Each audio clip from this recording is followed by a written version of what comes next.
नमस्कार दोस्तों, GST lecturer सन 2020 में जो पेपर हुआ था उससे संबंधित इन्वायरमेंट से जो क्वेश्चन पूछे गए हैं, आइए उनको देख लेते हैं। 97 क्वेश्चन है।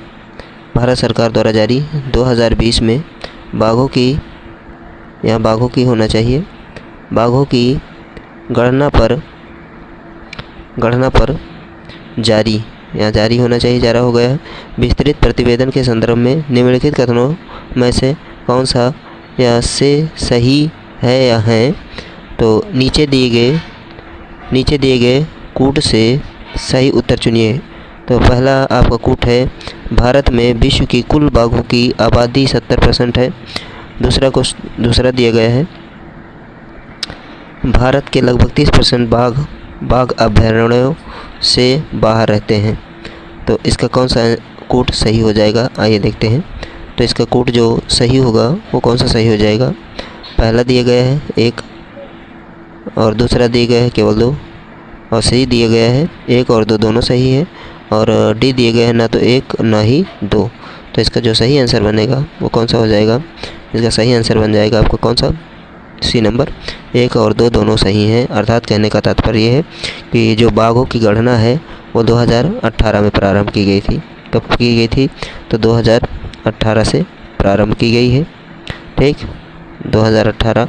और इसकी जो गणना हुई थी वो 19 में हुई थी, ठीक, ये देखिएगा। और लगभग जो है विश्व में की बात की जाए वैश्विक स्तर पर तो 70% जो बाघ हैं वो कहाँ हैं? भारत के बाहर हैं, और 30% जो बाघ हैं वो भारत में पाए जाते हैं, जिनमें से सबसे अधिक जो भारत बाघों की संख्या है वो कहाँ है? वो एमपी में पाए जाते हैं। कहाँ पाए जाते हैं? एमपी में। और उसके बाद फिर कहाँ है? कर्नाटक में हो जाएगा, ठीक। और तीसरे नंबर पर आपको कौन सा हो जाता है?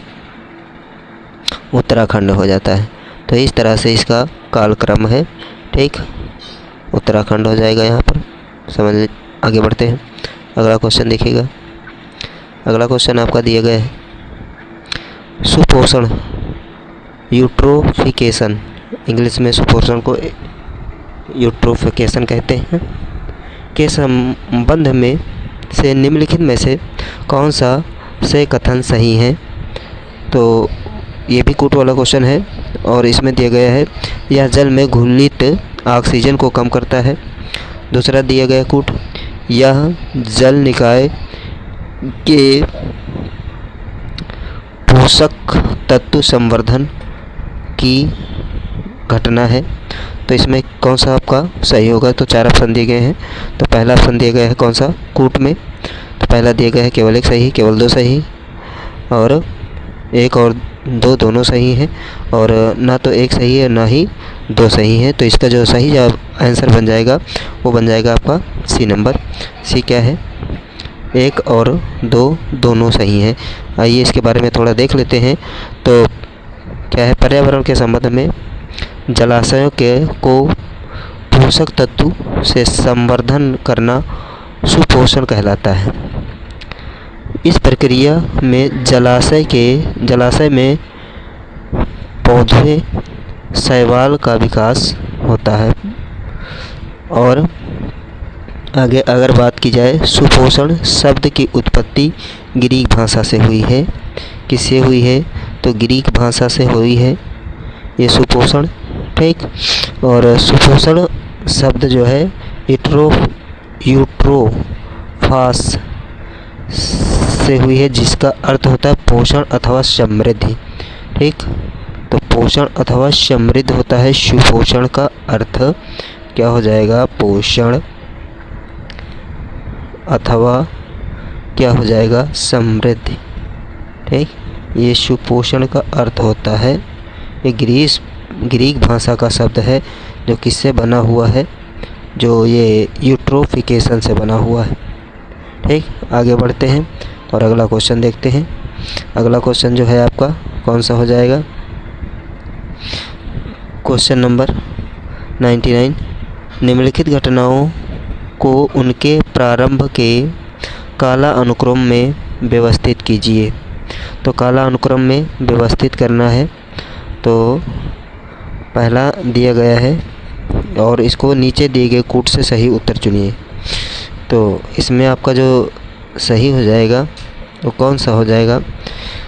प्रोजेक्ट टाइगर दिया गया है। तो प्रोजेक्ट टाइगर की अगर बात की जाएगी तो प्रोजेक्ट टाइगर जो है 1973 ये हो जाएगा। और प्रोजेक्ट हाथी की बात की जाएगी तो 1992 में। और जैव विविधता अधिनियम सन 2002 में। तो इसमें से कौन कौन से कोड सही होंगे तो इसके बारे में आइए देखते हैं। तो कौन सा हो जाएगा? कोड दिया गया आपका ए में दिया गया है 1 2 3 4 और बी में दिया गया 2 1 3 4 2 1 4 3 और 3 1 2 4 और 3 4 1 2। तो इसमें कौन सा आपका सही होगा? तो आंसर नंबर आपका जो सही हो गया वो कौन सा हो जाएगा? आपका सी नंबर आंसर सही होगा। ठीक, अर्थात कौन कौन से तो सही हो जाएंगे? 3 1 2 4। ठीक, तो 3 1 और 2 4। तो पहले कौन सा हो जाएगा आपका? कौन सा हो जाएगा? 3 नंबर। तो 3 नंबर कौन सा है? तो 3 नंबर है 1972 वाला। और उसके बाद फिर 1972 के बाद कौन सा हो जाएगा? 1973 हो जाएगा। और 1973 के बाद कौन सा हो जाएगा? सन 1992 में, फिर सन 2002 में। जैव विविधता अधिनियम सन 2002 में आया था। तो आगे क्वेश्चन देखते हैं। अगला क्वेश्चन है वो कौन सा है? 100 नंबर क्वेश्चन है। एक पारिस्थितिकी तंत्र के विभिन्न घटकों से होकर पोषक तत्व का गुजरना क्या कहलाता है? मतलब पोषक तत्व जो होता है वो एक से दूसरे में जब जाता है तो वो कौन सी विधि कहलाती है? तो इसको क्या कहा जाता है? तो ऑप्शन दिया गया है जैव भू रसायन चक्र, जैव भूगर्भिक चक्र और पारिस्थितिक अनुक्रम और जैवीय चक्र। तो इसका आंसर कौन सा सही होगा? तो इसका आंसर सही हो जाएगा आपका ए नंबर। ठीक, जैव भू रासायनिक चक्र कहलाता है। जैसे क्या होता है? घास होती है तो घास को अगर जानवर खा रहे हैं, ठीक, तो दूसरे हो गया ये चक्र। और उसके बाद फिर जानवरों को चील कौवे खाते हैं। तो इसी विधि को जो पोषण पहुंचता है एक दूसरे में, इसी को कहा जाता है एक क्या है? पारिस्थितिकी तंत्र, जो पोषण एक दूसरे में पहुंचता है। और इसमें से 10% की हानि होती है। कितने परसेंट की? तो 10% की हानि होती है एक दूसरे में पहुंचने पर पोषण की। आगे देखते हैं अगला क्वेश्चन जो है आपका 101 क्वेश्चन है। हरित गृह प्रभाव ग्रीन हाउस इफेक्ट के अभाव में पृथ्वी का औसत तापमान होगा। अगर ग्रीन हाउस जो गैसें होती हैं उनको हटा दिया जाए तो इनका जो टेम्परेचर हो जाएगा पृथ्वी का कितना हो जाएगा? तो इसमें से आपका आंसर दिया गया है कौन सा है? तो 0 डिग्री और 18 डिग्री सेंटीग्रेड और 5 डिग्री सेंटीग्रेड और 20 डिग्री सेंटीग्रेड। तो इसका जो आंसर बनेगा वो कौन सा हो जाएगा आपका? बी नंबर आंसर सही होगा। 18 डिग्री सेंटीग्रेड टेम्परेचर क्या हो जाएगा? माइनस हो जाएगा। तो हरित गृह जो गैसें होती हैं CO2 और CH2 ये गैस होती हैं। और इसके अभाव से क्या होगा?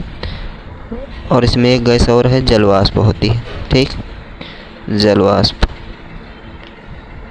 ये जो गैसें होती हैं ये ग्रीन हाउस गैसें हैं, याद रखिएगा। ठीक, CO2 और CH2 ये गैसें होती हैं ग्रीन हाउस गैसें। और इनके अभाव से पृथ्वी का जो टेम्परेचर कम होगा वो 18 डिग्री सेंटीग्रेड कम हो जाएगा, माइनस में चला जाएगा। आइए आगे देखते हैं।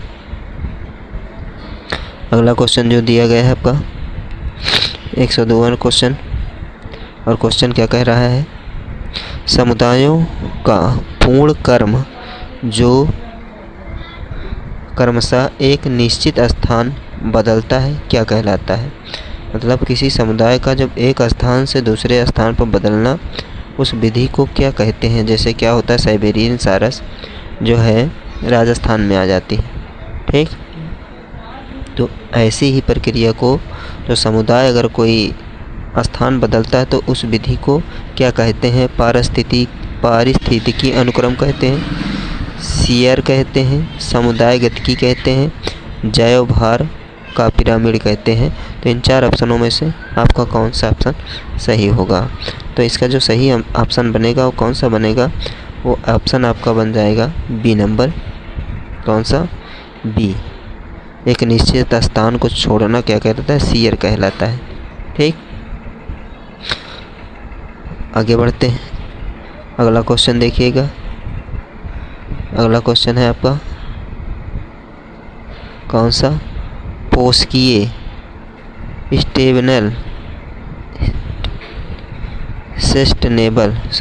पोषणीय सस्टेनेबल पर्यटक का मुख्य उद्देश्य है। तो इसमें कौन कौन से हो जाएंगे, सस्टेनेबल या पोषणीय पर्यटकों का मूल उद्देश्य क्या है। तो ऑप्शन दिए गए हैं, पर्यटकों की संख्या में वृद्धि, बड़े पैमाने पर पर्यटन और लघु पैमाने पर यात्राओं का प्रबंध करना, सांस्कृतिक अखंडता और पारिस्थितिकी प्रक्रियाओं को बनाए रखते हुए पर्यटन और पर्यावरण प्रबंधन करना, उपरोक्त में से कोई नहीं।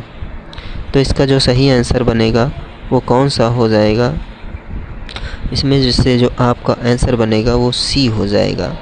सी क्या है ऑप्शन, सांस्कृतिक अखंडता और पारिस्थितिकी क्रियाओं को बनाए रखते हुए पर्यटन और पर्यावरण प्रबंधन करना। इसके बारे में आइए थोड़ा जान लेते हैं। इसमें दिया गया है, टूरिज्म कंसर्न 1991 में in world wide fund for nature के साथ मिलकर एक स्थायी सतत पर्यटन के लिए 10 सिद्धांत का प्रतिपादन किया गया था, ठीक। और इसके जो आयाम होते वो 3 होते हैं, पर्यावरण, आर्थिक और सामाजिक। अगर इसके आयामों की बात की जाएगी तो कितने आयाम होते हैं सस्टेनेबल पर्यटन के, तो 3 आयाम होते हैं। और 3 आयाम क्या हैं, वो है आपका कौन सा, एक हो जाएगा आपका पर्यावरण हो जाएगा, ठीक, इन्वायरमेंट हो जाएगा, और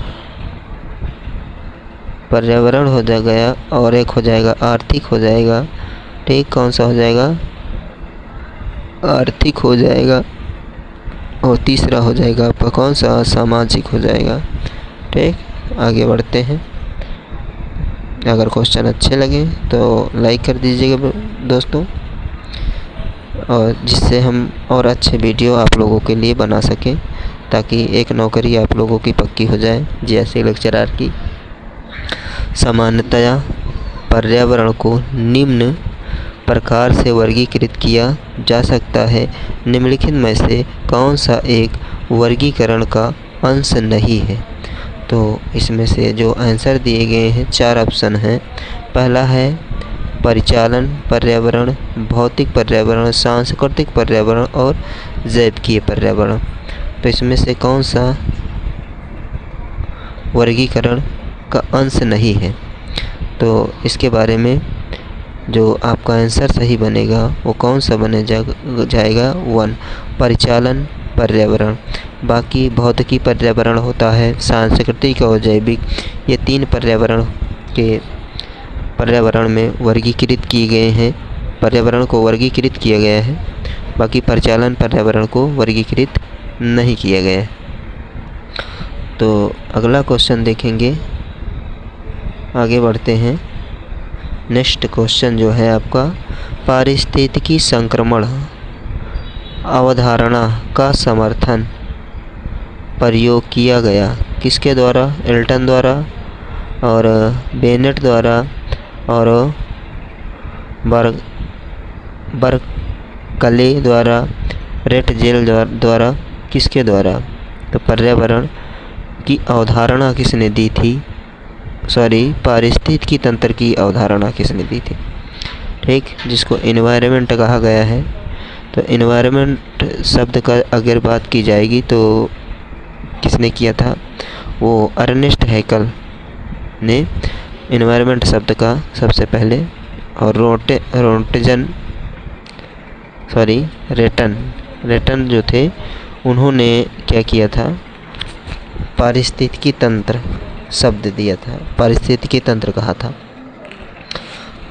तो इसका जो सही आंसर बनेगा वो कौन सा बन जाएगा आपका? बी नंबर सही होगा। और बी नंबर जो है आपका आंसर क्या हो जाएगा? बी नंबर आंसर है आपका बेनेट द्वारा इसकी क्या की गई थी? बेनेट ने क्या किया था? बेनेट द्वारा अवधारणा प्रस्तुत की गई थी। ठीक, तो आइए आगे बढ़ते हैं और अगला क्वेश्चन देखते हैं। अगला क्वेश्चन जो है आपका 106वां नंबर क्वेश्चन है, निम्नलिखित में से कौन सा वैश्विक ताप वृद्धि ग्लोबल वार्मिंग का प्रभाव है? समुद्र जल तल का बढ़ना, हिम नदी का पिघलना, बीमारियों का फैलना, प्रवाल भित्ति का विरंजन होना। तो सही उत्तर का चुनाव नीचे दिए गए कूट से कीजिए। तो नीचे दिए गए कूटों में से कौन सा आंसर सही हो जाएगा? तो 4 दिए गए हैं ऑप्शन, इसमें दिए गए हैं। तो 4 ऑप्शन में आपका कौन सा सही होगा? कूट दिए गए हैं। तो पहला कूट है 1, 2 और 3, बी दिए गया है 2 और 3, सी दिया गया है 1, 3 और 4, डी दिया गया है 1, 2, 3 और 4। तो इसका जो आंसर बनेगा वो कौन सा बन जाएगा? तो आंसर नंबर आपका हो जाएगा डी, 1, 2, 3 और 4। तो ये ऑप्शन आपका सही होगा। आगे बढ़ते हैं, अगला क्वेश्चन देखते हैं। अगला जो क्वेश्चन है, निम्नलिखित घटनाओं को काला अनुक्रमिक क्रम में व्यवस्थित कीजिए तथा नीचे दिए गए कूट से सही उत्तर चुनिए। तो नीचे कूट भी दिए गए हैं, तो आइए हम लोग पहला ऑप्शन देखते हैं। रियो पृथ्वी शिखर सम्मेलन, वेटलैंड आयोग रिपोर्ट का प्रकाशन, मॉन्ट्रियल प्रोटोकॉल का प्रवर्तन, the limit to growth report का प्रकाशन। तो इसका जो आंसर होगा वो कौन सा बनेगा? तो आइए कूट को देखते हैं, और कूट में दिया गया है कौन सा आपका सही हो जाएगा। तो 1, 4, 3, 2, 4, 2, 3, 1 और सी नंबर है 4, 3, 2, 1, डी नंबर है 4, 1, 3, 2। तो इसमें से कौन सा आपका आंसर सही होगा? तो आपका सही हो जाएगा कौन सा? वो होगा आपका बी नंबर आंसर सही।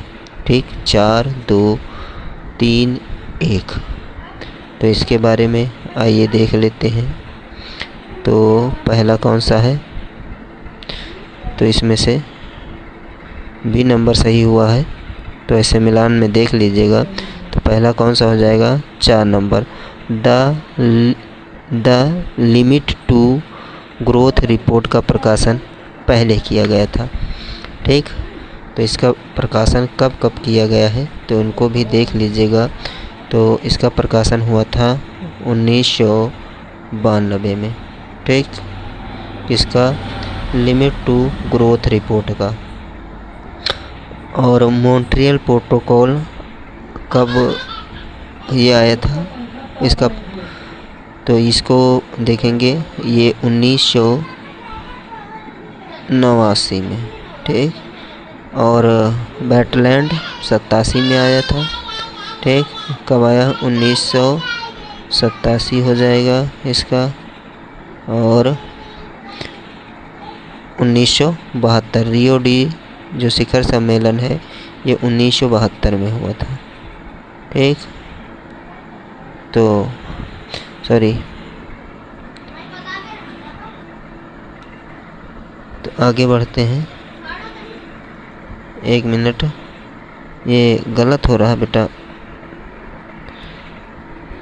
तो इसके बारे में थोड़ा फिर से चर्चा कर लेते हैं, ठीक। कौन कौन से डेटे हैं इसके लिए हम क्षमा चाहेंगे। तो आगे बढ़ते हैं, देख लेते हैं फिर से।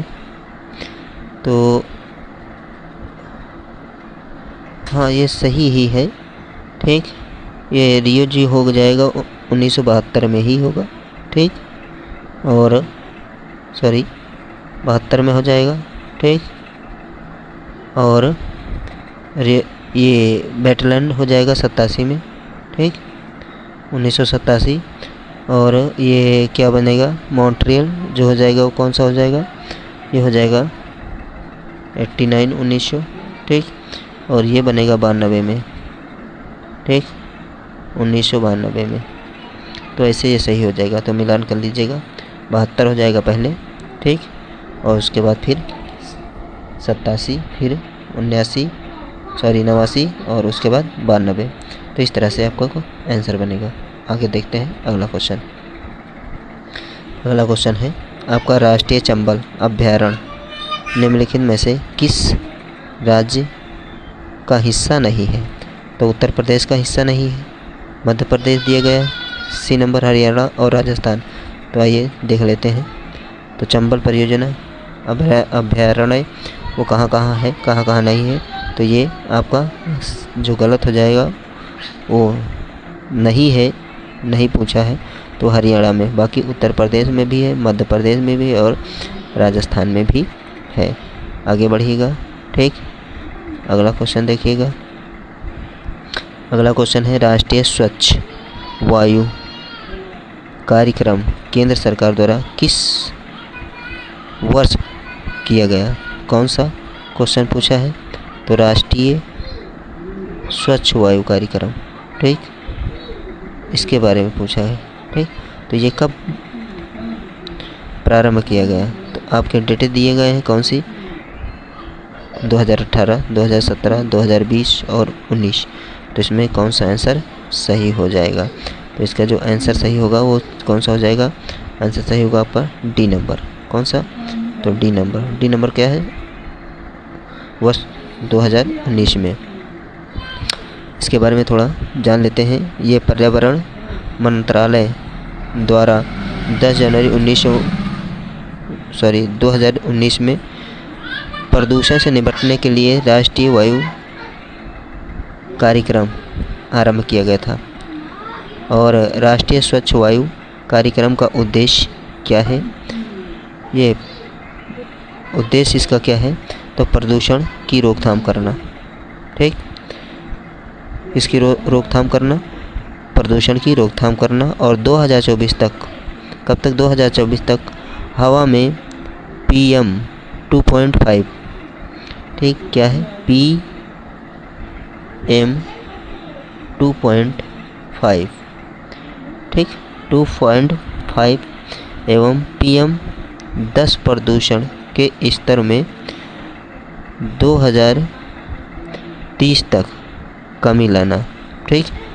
तो 10 जो प्रदूषण है, PM प्रदूषण, उसमें क्या करना? 2 पॉइंट की कमी लाना। कब तक लाना है? 30 तक लाना है, ठीक।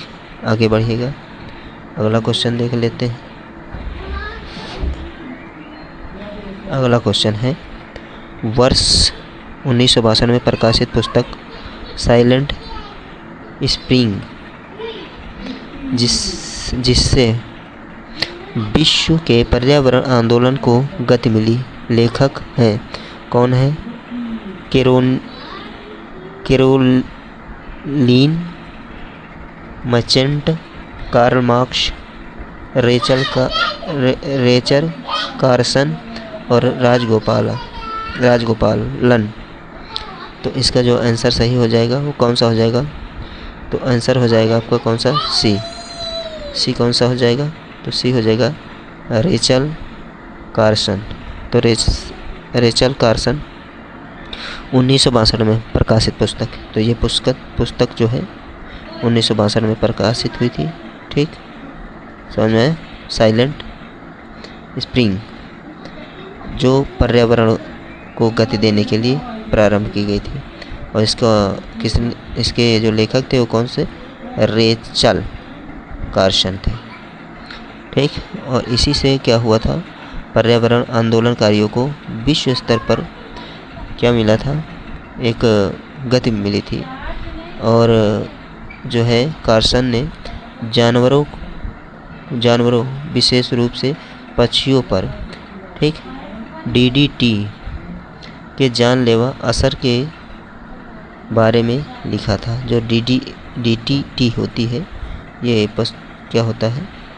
ये उसके पक्षियों के लिए जानलेवा होती है। ठीक, तो इसी के बारे में लिखा था। आइए आगे बढ़ते हैं और अगला क्वेश्चन देखते हैं।